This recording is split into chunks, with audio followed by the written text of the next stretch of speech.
Welcome to the Retiring Canada podcast, where our mission is to educate and empower you to make the most informed, rational, and productive financial decisions. Hosted by certified financial planner, author, and chartered investment manager Michael Isbister, you'll go behind the scenes to uncover the tips and strategies to help you invest smarter, optimize your retirement income, and reduce the amount of tax you pay. Michael is an investment advisor with Fundamental Wealth, a trade name of Harbourfront Wealth Management, an IROC dealer. And now, here's your host, Michael Isbister. Hello everyone, and welcome again to the Retiring Canada podcast. In today's episode, we're going to discuss opening a registered education savings plan for your grandkids. Specifically, I'm going to chat about free resources to help your kids and grandkids expand their knowledge, 11 facts that will help you better understand the RESP and its benefits, what type of plan you should or shouldn't open based on your family dynamic, the purpose of the RESP and how it can narrow the education funding gap, and lastly, as always, a few action items for you to consider. Let's get into it. We all understand how important education is to ensure we can make the most out of life. Whether it be financial or emotional fulfillment, educating yourself and the ones around you is a surefire way to help you grow as a human. The little people in our lives are especially in need of guidance and direction, and our school system does a pretty good job preparing them for the future. However, we all know there can be gaps between expectations and reality, such as life. The rise of the internet gave birth to the information age, where you can gain unfettered access, both good and bad, to resources online. There are a number of good resources out there that can help narrow the education gap, and I encourage you to share them with your kids and your grandkids. One such resource is called the Khan Academy. That's spelled Khan Academy. This is a tremendous free resource that provides courses and learning from pre-K all the way up to how to develop a growth mindset and understanding your personal finances. I really encourage you to check this out. Maybe your grandkids could benefit, or even yourself, because hey, you're never too old to start learning. The second resource is something more specific to teaching kids personal finance. In Saskatchewan, we have a group called Sask Money, and their initiative is to help demystify personal finance for kids starting as young as grade 7. I think nearly every Canadian would agree kids should be taught what debt is, how to make a budget, and why it's important to set financial goals. Please visit saskmoney.ca to learn more and to check out their free resources. All right, so getting back to the purpose of this episode, opening a registered education savings plan, commonly referred to as an RESP, for your grandkids. First off, here's a simplified crash course on the RESP, 11 quick facts that you need to know. First, you can open a family plan, meaning all of the kids are in one plan, or an individual plan, where each child has his or her own RESP. These are commonly called self-directed plans, as you choose how the money is invested. Second, one kid or grandkid, also known as beneficiary, can have multiple RESP accounts at different institutions. However, you need to be aware of lifetime contribution limits and restrictions past certain ages.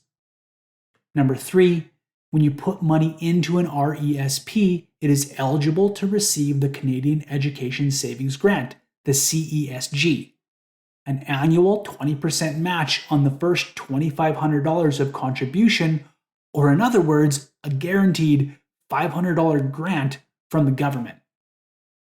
The lifetime CESG is $7,200, which would require $36,000 in contributions spread out over the lifetime of the plan to receive that full amount. So for example, if you contributed $2,500 a year starting at the year your grandchild was born, by year 15, the maximum amount of grant will have been achieved. Number 5, you can play catch up in an RESP if an account has never been opened or contributed to. What I mean by this is that you can technically contribute $5,000 in 1 year to receive double the grant, so up to $1,000. Contributing more than these amounts may be permissible, but the grant is capped to a certain amount. Once contributions reach $50,000, no additional funds can be added. Number 6, if you or someone you know is lower income, open an RESP anyway, even if they don't have the money to contribute. The beneficiary may be eligible to receive the Canada Learning Bond if their household income is below a certain amount. This could provide $500 the first year and $100 each subsequent year to age 15 to a maximum bond of $2,000. Number 7, if one of your kids or grandkids decides in the future not to go to school, grant, income, and contributions may be eligible to move to another kid or grandchild. The same lifetime maximum grant and contribution will still apply, and there may be age restrictions on when you can do this based on the date the RESP was opened. Number 8, an RESP isn't just for university. It can be used for a part-time program in Canada that lasts at least 3 consecutive weeks and not less than 12 hours per month. Full-time, that is at least 3 weeks with at least 10 hours of instruction. And finally, a full-time program outside of Canada with a duration of at least 13 weeks or a 3-week university program.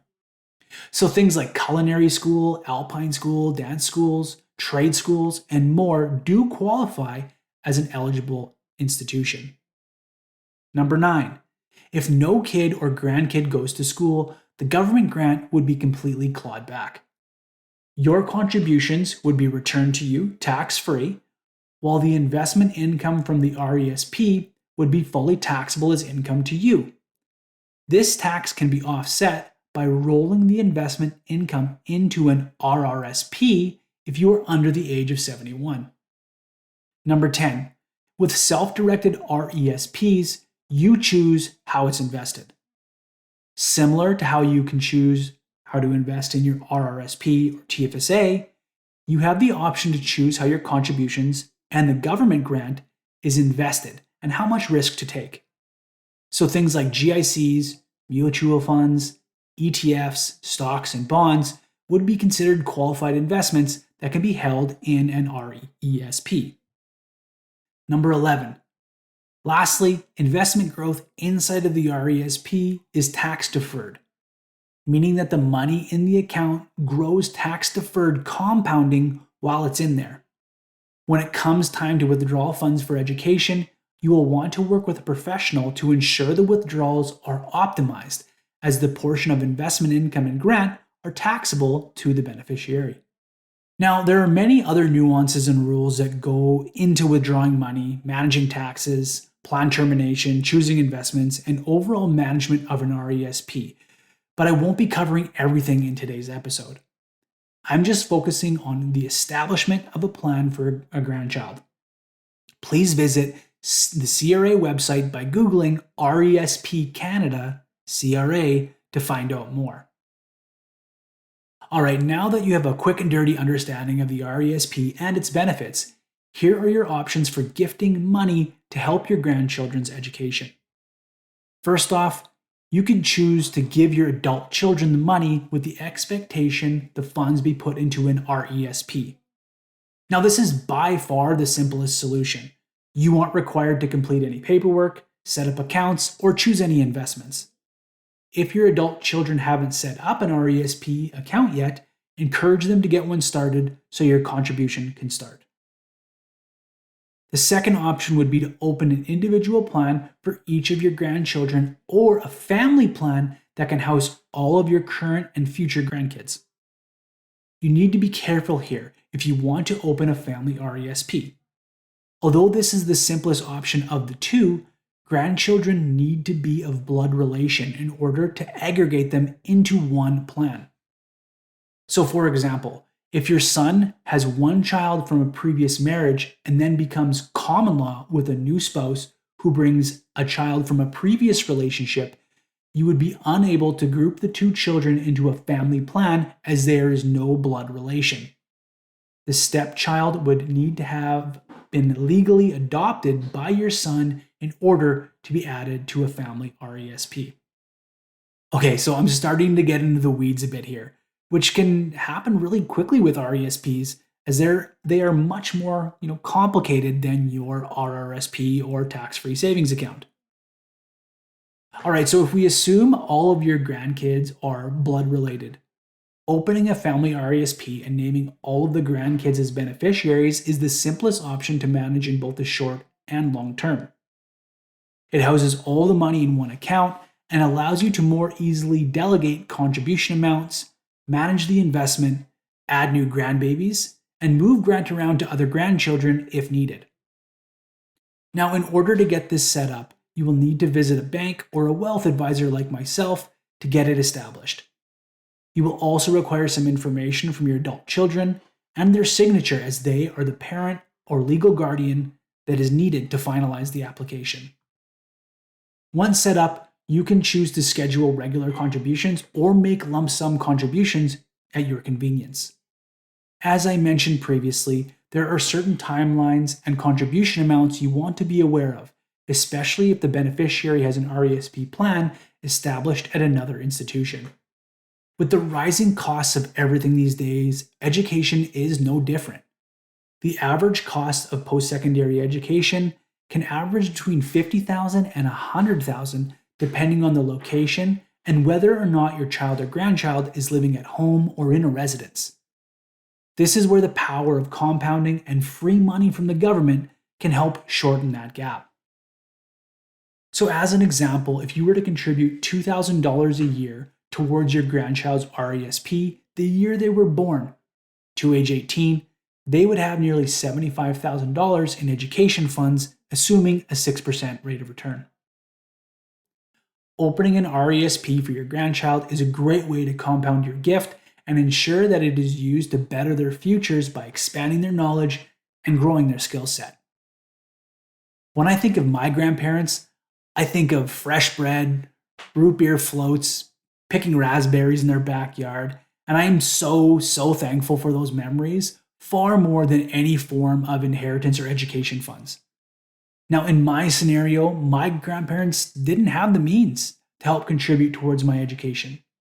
I am forever thankful to my mom and my dad for the sacrifices that they made to ensure that my brother and I could go to school. So mom and dad, if you're listening, thank you very, very much. Because of you, I now have the ability to save for my son's education and hopefully future grandchildren's education as well. And hey, I already have my raspberry bushes planted in my backyard, ready to go. All right, so the action items from today's episode. First, talk to your adult children about opening a registered education savings plan if they haven't done so already. If their income is low, they may be eligible for the Canada Learning Bond, free money for the kids' futures. Second, if you want to maintain control over the account, consider opening individual plans or a family plan depending on your family circumstances. Create a plan to make contributions that optimize the grant for each grandchild and consider doubling contributions into the RESP to catch up on grant if an RESP has never been opened in the past. Lastly, learn. I really encourage you to never stop learning and growing. It will help to keep your brain healthy, also set you up to be a role model for your adult children and grandchildren. Lead by example and never stop your learning journey. Okay, so that's all for today's episode. For all the links and resources discussed, check out the show notes or visit retiringcanada.ca. Be sure to sign up for my weekly Retiring Canada newsletter. That link can be found in the description. And hey, when it comes to your retirement, don't take chances. Make a plan so you can retire with confidence. All comments are of a general nature and should not be relied upon as individual advice. The views and opinions expressed in this commentary may not necessarily reflect those of Harbourfront Wealth Management. While every attempt is made to ensure accuracy, facts and figures are not guaranteed. The content is not intended to be a substitute for professional investing or tax advice. Please seek advice from your accountant regarding anything raised in the content of the podcast regarding your individual tax situation. Always seek the advice of your financial advisor or other qualified financial service provider with any questions you may have regarding your investment planning.